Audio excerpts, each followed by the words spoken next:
Today, we'll examine a 2013 incident that happened in Minnesota. Kira Steger, 30, worked as a store clerk at a clothing store in the Mall of America. She loved her job and never missed a shift, so when she didn't show up for work on February 23, 2013, her coworkers became concerned. They tried to contact Kira, but she didn't answer their calls or texts, and the police were soon alerted that she was missing. The daughter of Marcy and Jay Steger, Kira K. Steger was born in Des Plaines, Illinois, on November 19, 1982. Her parents characterized her as a cheerful, devoted, and kind daughter.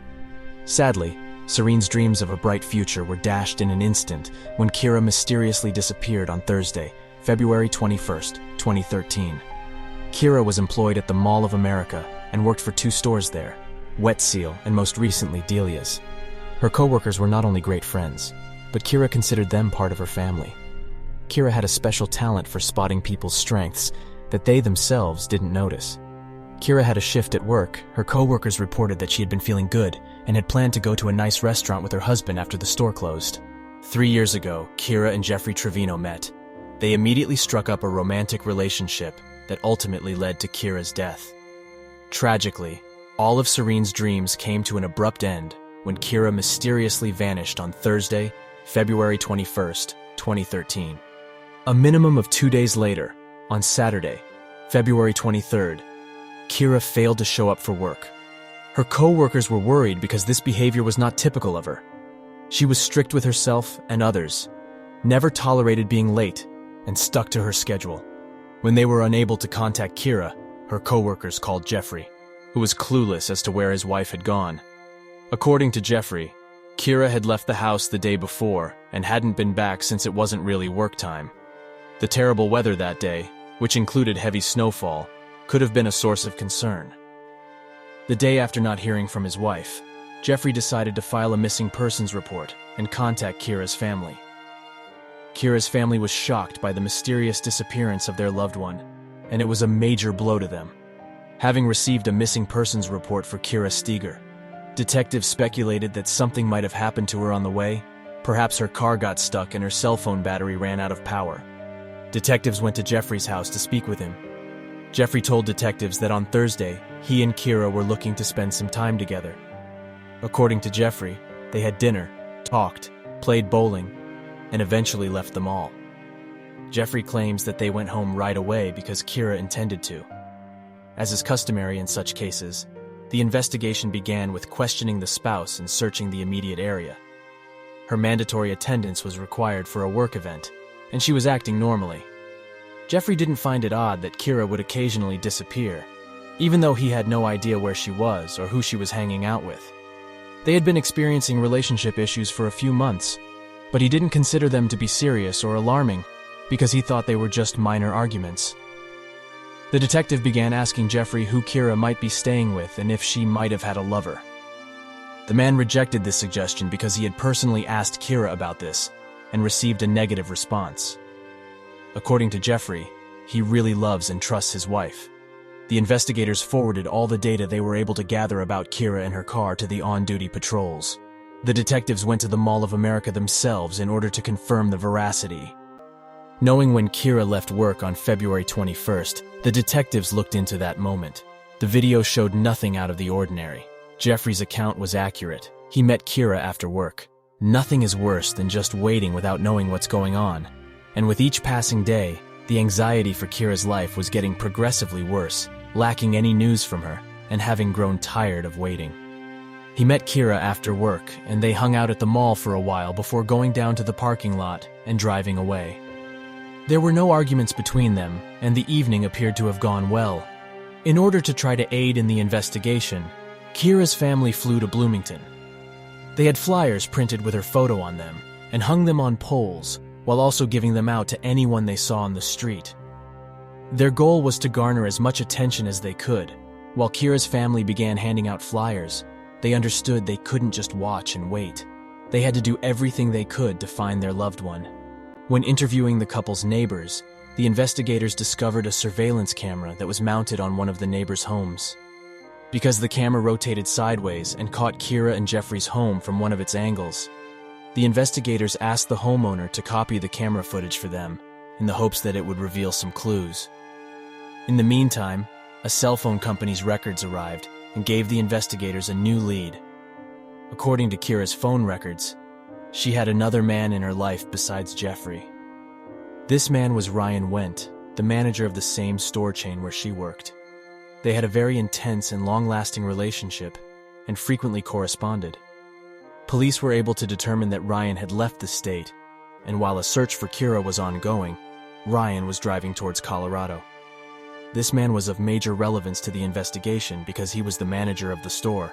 Maybe it was just a coincidence and nothing more, or maybe everything was totally different and his escape is just a cover for something else.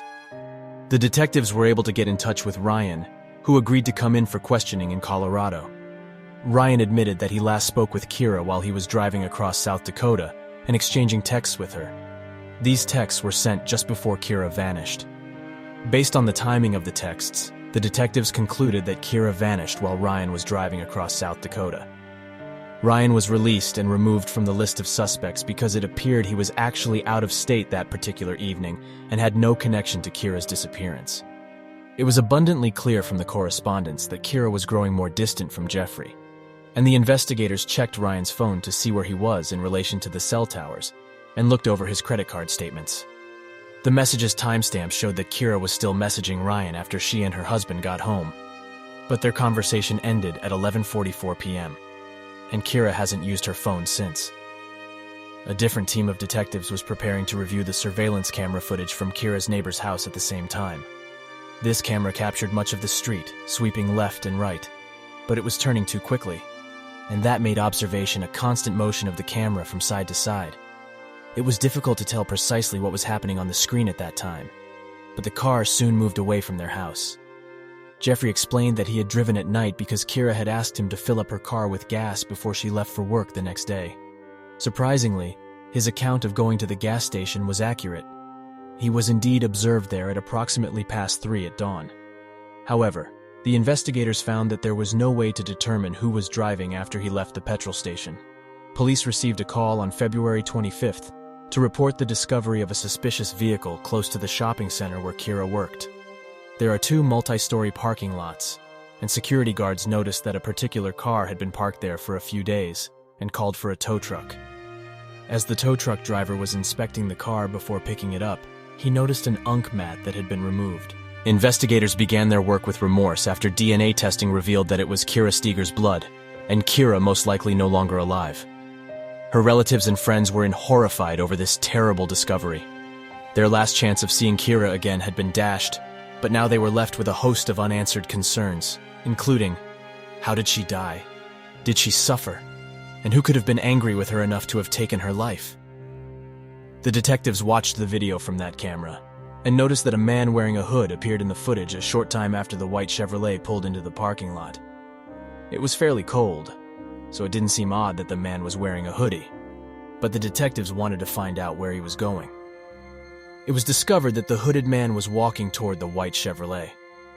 The hooded man successfully crossed the street, made his way to a taxi stand, and struck up a brief chat with one of the drivers before boarding the vehicle and driving to a nearby neighborhood. After 2 minutes, a hooded man entered the frame. The low resolution of the video made it difficult to see his face, but what was striking was the white logo on his hoodie. As the investigators continued to watch the footage, they saw the hooded man enter the house where Kira and Jeffrey lived. Kira had been missing, making it almost certain that the hooded man was Jeffrey. Forensics confirmed that it was Kira's blood, and this further convinced investigators that she was no longer alive. Besides searching the inside of the house, police also examined Jeffrey's car. On the basis of this recording and all the evidence collected in the house, they nevertheless managed to find a spot that resembled the logo on the man in the earlier video, despite the fact that the automobile itself had no blood in it or signs of a struggle. When 39-year-old Jeffrey Trevino was arrested and taken to the police station for questioning, he became the only suspect and the prime suspect. As soon as Jeffrey left the interrogation room, his lawyer advised him to exercise his right to silence. The police had enough evidence to charge him, but the search would have provided the most convincing proof of his guilt. However, despite their best efforts, divers were unable to find any remains in the water body. 2.5 months after Kira vanished, on May 8, 2013, the St. Paul Police Department received a disturbing call.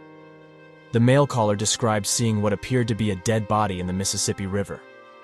However, what police officers recovered from the water did actually belong to a dead body.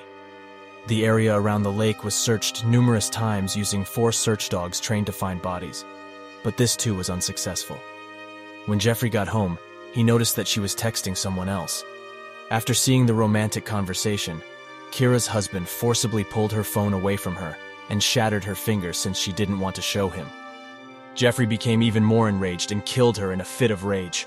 He then tried to hide the evidence of the crime by using Kira's car to go to the house, putting the body in the trunk, then going to a gas station and from there to the river. However, his plan was foiled by surveillance cameras. In October 2013, a jury found Jeffrey Trevino, 39, guilty of the crime, agreeing with the defense that his acts were not premeditated and that the crime was the result of a tense and unexpected dispute after he learned of his wife's adultery before the court delivered the punishment. This monster is serving a 27.5-year prison sentence and will be available for parole in 2031, according to Kira's family members.